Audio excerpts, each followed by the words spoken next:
Good evening. You're watching the main news on HKIBC. I'm Chloe Feng. Here's a look at tonight's top stories. Media tycoon Jimmy Lai and 6 former lawmakers overturned conviction that they organized a mass rally in 2019. China imposes anti-dumping duty on polycarbonate plastics from Taiwan. And developer Country Garden becomes the latest Chinese developer to run into financial trouble. Media tycoon Jimmy Lai and 6 other high-profile Democratic figures have been acquitted of organizing a mass rally 4 years ago. But the Court of Appeal upheld their convictions on participating in the rally, which was banned by police. Dennis Low reports. At the height of the social unrest in August 2019, media tycoon Jimmy Lai and other politicians joined hundreds of thousands on the streets to protest against the extradition bill and claims of police brutality. Lai and 6 others were convicted in 2021 of organizing and knowingly taking part in the unauthorized rally. But they had part of their convictions quashed today on appeal. A 3-judge panel led by Andrew McRae ruled that there was no evidence suggesting the defendants were affiliated to the rally's organizers, the Civil Human Rights Front. There was also no proof that any of the 7 had played a part in planning or organizing the procession route, which was sent to the police beforehand. The judges disagreed to the notion that just because the defendants were seen at the front of the rally, they must have organized it, adding it was not a realistic or suitable substitute for evidence. As such, all of them have been acquitted of the charge of organizing an unauthorized assembly. But they remain guilty for knowingly taking part in the event. The judges said there was overwhelming evidence of their participation and sided with government counsel Benjamin Yu's claim that the police objection was widely made known to the public. Lai, as well as former lawmakers Lee Cheuk-yan, Leung Kwok-hong, and Sid Ho, were initially jailed for up to 18 months. The partial acquittal means their terms have been reduced by 3 to 6 months, although they have already completed their sentences. 3 others, lawyers Martin Lee, Albert Ho, and Margaret Ng, were given 2-year suspended sentences, which they have also completed. Ng is still deciding whether to take the case to the city's top court. We certainly have to study the judgment, hear what the Court of Appeal said before we make any further comments or decide what to do. Lee did not respond to media questions when he left the High Court. Janice Low, HKIBC. A man has sentenced in absentia to 4 months behind bars for inciting violence against a judge. Cheng Chi-ho was alleged of inciting others to kill Chief Magistrate Victor So by posting comments on 2 social media pages in December 2020. He admitted doing so under caution, but claimed that he acted out of rage and on impulse. High Court Judge Russell Coleman noted the defendant's remarks came on the heels of reports that So has received a bomb threat. Chen, who was initially granted bail following his arrest, had already left Hong Kong in 2021. The Institution of Building Inspectors has identified 2 dozen dilapidating buildings on Hong Kong Island, which pose an immediate danger to residents and passers-by. The findings came after a survey of buildings that are either at least 50 years old or lacking a property management firm. 25 buildings had cracks on the load-bearing walls or spalling concrete. This building on 123 Wan Chai Road especially drew concern due to a crack on the slanted concrete canopy, which inspectors fear could snap. The DAB party, which collaborated in the survey, called on authorities to act quickly. Beijing has announced a tariff of up to 22% for polycarbonate plastics imported from Taiwan. The Ministry of Commerce accused manufacturers on the island of dumping the product and that it had to act to protect homegrown industries. Macy Mock reports. China Customs announced that starting tomorrow, an anti-dumping tax of 16.9 to 22.4% will be levied on polycarbonate imports from Taiwan.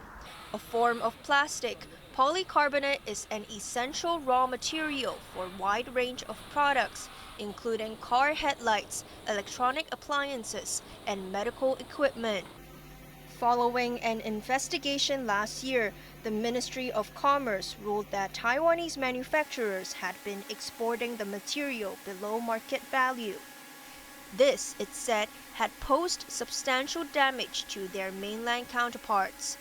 Currently, around a quarter of polycarbonate imports to the mainland are shipped from Taiwan.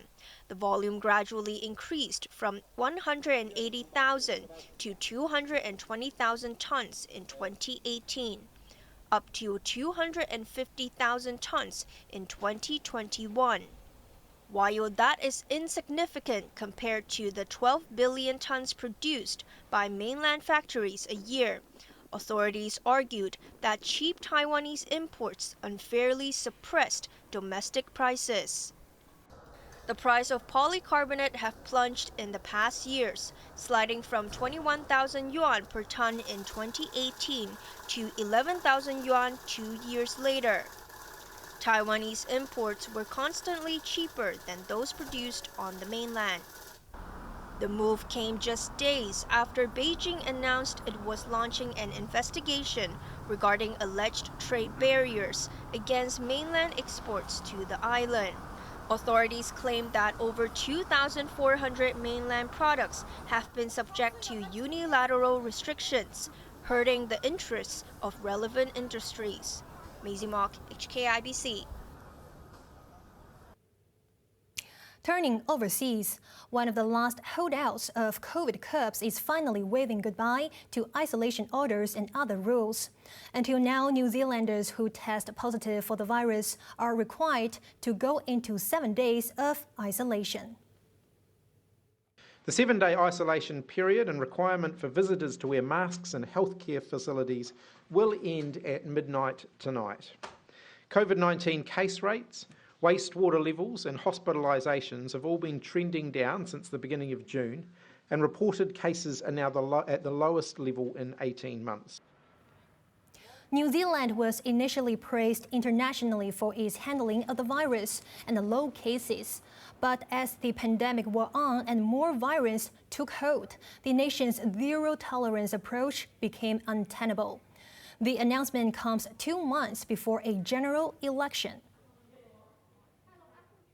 A gunman opened fire on a Shiite Muslim shrine in the southern Iranian city of Shiraz, killing at least 1 person. At least 8 others were injured in the attack at the Shah Cheragh mausoleum, according to state media. No group has claimed responsibility for the shooting, which the government said was carried out by terrorists. The same holy site was also attacked last October, which saw 13 people killed.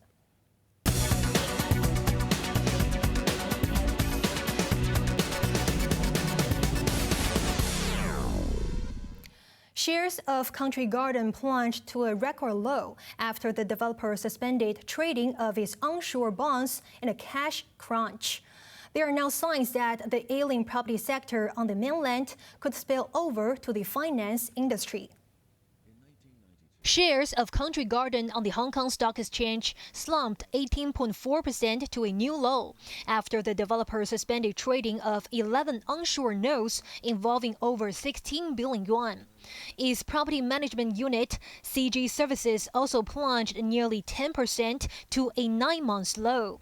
The sell-off came as the company, once the largest developer in China by sales, missed payments of $2 bond coupons last week, totaling $22.5 million.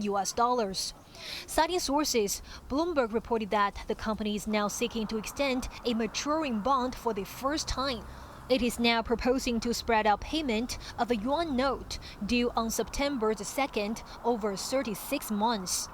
Analysts at Morgan Stanley has downgraded Country Garden's rating to underweight. They warned the company's worsening liquidity may lead to higher chance of default in the near term. Once considered financially sound, Country Garden's troubles added to concerns about a property market meltdown in China. The developer announced an expected deficit of 45 to 55 billion yuan for the first half of this year, a sharp contrast to the 1.9 billion yuan profit for the same period last year. State-backed developer Sino-Ocean also conceded that it missed $21 million of interest payments. And Evergrande, the world's most indebted developer, last month disclosed losses of $81 billion in the past 2 years. The property debt crisis seems to be spilling over to the finance sector. Clients of Zhongrong International Trust said the firm has delayed payments of maturing wealth products involving 350 billion yuan. The National Administration of Financial Regulation only set up a task force to scrutinize the company's books last month. Dragged down by the looming property crisis, the Hong Kong market has tumbled for the second consecutive session, dropping below the 19,000 points for the first time in 3 weeks. The Hang Seng Index lost 1.6%, while the tech index ended 1.5% lower. Almost all blue chips headed south, with significant losses in several property shares. KWG Group plunged 11%, followed by an 8% contraction for R&F properties. Automobile shares also slumped after Tesla slashed its vehicle prices on the mainland to compete with its Chinese rivals. BYD company lost 6.2%, while NIO and XPeng were both down about 3%. French luxury retailer L'Occitane jumped as much as 13% today before closing 8.8% higher. It came after a controlling shareholder is considering a privatization proposal. And now let's take a look at the markets. The Hang Seng Index closed down 301 points. Top 10 equity stocks, Tracker Fund lost 32 cents, Tencent lost $2.60, BYD company lost $15.80. AIA lost $1 and Meituan lost $1.80. Li Auto lost $4.50. And finally, onto the weather now. Lots of sunshine tomorrow with a few showers. Temperatures will range between 28 and 32 degrees. Expect a sizzling heat with a few showers through midweek. Now let's take a look at the weather around the world.